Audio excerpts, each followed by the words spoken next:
அஸ்ஸலாமு அலைக்கும். Welcome to my channel. எல்லோரும் எப்படி இருக்கீங்க? ஐ ஹோப் எல்லாம் நல்லா இருக்கீங்க. நம்ம அல்ஹம்துலில்லாஹ். இன்றைக்கி நம்ம ஒரு இன்ட்ரெஸ்டிங்கான வீடியோ தான் பார்க்க போகிறோம். இந்த பாக்ஸை பார்த்தா எல்லாருக்கும் சின்ன வயசு ஞாபகம் தான் வரும்னு நினைக்கிறேன். குக்கீஸ் சாப்பிட்டது, பட்டர் குக்கீஸ். ஆமாங்க, எல்லார் வீட்லையும் இந்த மாதிரி ஒரு பாக்ஸ் கண்டிப்பாக இருக்கும்னு நம்புகிறேன். இன்றைக்கி நம்ம அதே பட்டர் குக்கீஸ், அதே டேஸ்ட் இல்லைனாலும் இன்றைக்கி ராகியை வச்சு நம்ம பட்டர் குக்கீஸ் தான் ரெடி பண்ண போகிறோம். வாங்க எப்படி செய்யலான்னு பார்க்கலாம். இதுக்கு நான் ராகி மாவு எடுத்திருக்கேன். அது கூடயே கோதுமை மாவும் எடுத்திருக்கேன். இது மில்க் பவுடர். இது ஆப்ஷனல் தான், இருந்தால் சேர்த்துங்க, இல்லைன்னா ஸ்கிப் பண்ணிடுங்க. அதுக்கப்புறம் கோகோ பவுடர், பேக்கிங் சோடா, அதுக்கப்புறம் பட்டர் எடுத்திருக்கேன். இது சுகர் பவுடர்.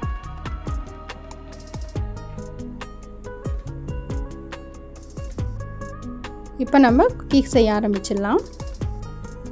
ஃபஸ்ட்டு நான் பட்டரை நல்லா மெல்ட் பண்ணிக்கிறேன். ரூம் டெம்பரேச்சரில் தான் இருந்தது, அதனால் ஒரு விஸ்கை வச்சு நம்ம அதை நல்லா மேஷ் பண்ணிக்கலாம். அதுக்கப்புறமா உங்கள்கிட்ட விஸ்க் இருந்துச்சுன்னா விஸ்காலேயே செஞ்சுக்குங்க. அப்படி இல்லைன்னா இந்த மாதிரி கூட நம்ம செஞ்சுக்கலாம். இது கூட கொஞ்சம் கொஞ்சமாக நான் சுகரை ஆட் பண்ணிக்கிறேன். மொத்தமாக சுகர் ஆட் பண்ணாமல் 2 ஸ்பூனை ஆட் பண்ணி நம்ம நல்லா பீட் பண்ணி எடுத்துக்கலாம். அது நல்லா ஒரு க்ரீமி கன்சிஸ்டன்சிக்கு வரணும். அப்போ தான் பட்டர் குக்கீஸ் நல்லாயிருக்கும், சாஃப்டாகவும் இருக்கும், டேஸ்ட்டாகவும் இருக்கும். இப்போ பாருங்கள், நம்மளுடைய பட்டரும் சுகரும் எந்த அளவுக்கு க்ரீமியாக ஆகிடுச்சி அப்படின்ட்டு. கலரே சேஞ்ச் ஆகிடுச்சி, ஒயிட் கலர் ஆகிடுச்சி ஃபுல்லாகவும். இப்போ நம்ம ட்ரை இன்க்ரீடியன்ட்ஸ் ஒன்று ஆட் பண்ணிக்கலாம்.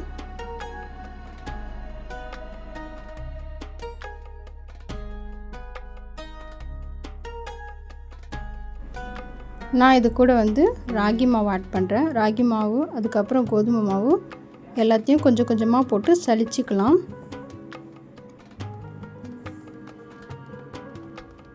இதுக்கு நான் 100 கிராம் ராகி மாவு எடுத்திருக்கேன். 50 கிராம் கோதுமை மாவு எடுத்திருக்கேன். கோகோ பவுடர் 4 டேபிள் ஸ்பூன் எடுத்திருக்கேன். மில்க் பவுடர் 25 கிராம் எடுத்திருக்கேன்.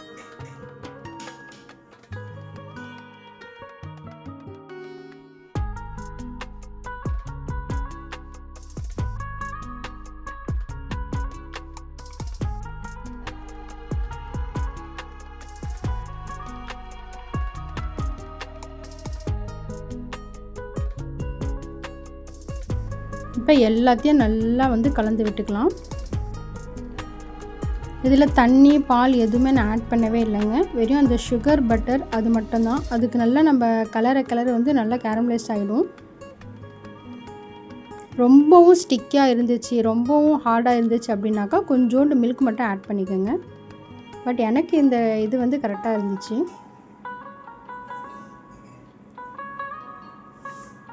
இப்போ நம்மளுடைய பேட்டர் ரெடி ஆகிடுச்சு. நான் இந்த மாதிரி நல்லா ஃப்ளாட்டாக தட்டிக்கிட்டேன். இதுக்கு நம்மளுக்கு எந்த ஷேப்பு தேவைப்படுதோ அந்த மாதிரி ஷேப் கொடுத்துக்கலாம்.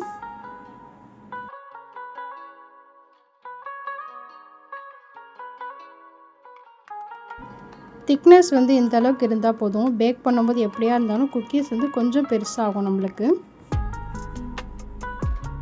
இப்போ நம்ம எல்லாமே ரெடி பண்ணியாச்சு. பேக்கிங் ட்ரேயில் நான் பட்டர் ஷீட் போட்டு அது மேலே கொஞ்சம் பட்டர் அப்ளை பண்ணியிருக்கேன். இப்போ இந்த பிஸ்கெட்டுக்கு கொஞ்சம் கார்னிஷ்காக நான் கேஷ்யூ நட்ஸ் வச்சுருக்கேன். இப்போ நம்ம இதை பேக் பண்ண வச்சிடலாம். நான் ஏற்கனவே அவன் ஒரு 10 மினிட்ஸ் ப்ரீ ஹீட் பண்ணி வச்சுருக்கேன்.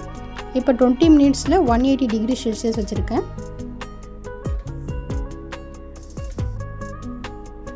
இப்போ நெக்ஸ்ட்டு குக்கீஸும் நம்ம வச்சுக்கலாம். இதில் நான் கொஞ்சம் சாக்கோ சிப்ஸ் போட்டிருக்கேன். இந்த மாதிரி ரவுண்ட் ஷேப் பிஸ்கட்டில். உங்களுக்கு நட்ஸ் வேணால் நட்ஸ் போட்டுக்கலாம், சாக்கோ சிப்ஸ் வேணால் சாக்கோ சிப்ஸ் போட்டுக்கலாம். இப்போ பாருங்கள், நம்மளுடைய பட்டர் குக்கி ரொம்ப சூப்பராக ரெடி ஆகிடுச்சு. மாஷா அல்லாஹ். நீங்களும் ட்ரை பண்ணி பாருங்கள். கண்டிப்பாக உங்களுக்கு பிடிச்சிருக்கும் நம்புகிறேன். பிடிச்சிருந்துச்சுன்னா லைக் பண்ணுங்கள், ஷேர் பண்ணுங்கள். சப்ஸ்கிரைப் பண்ணாதவங்க சப்ஸ்கிரைப் பண்ணிக்கோங்க. தேங்க்ஸ் ஃபார் வாட்சிங்.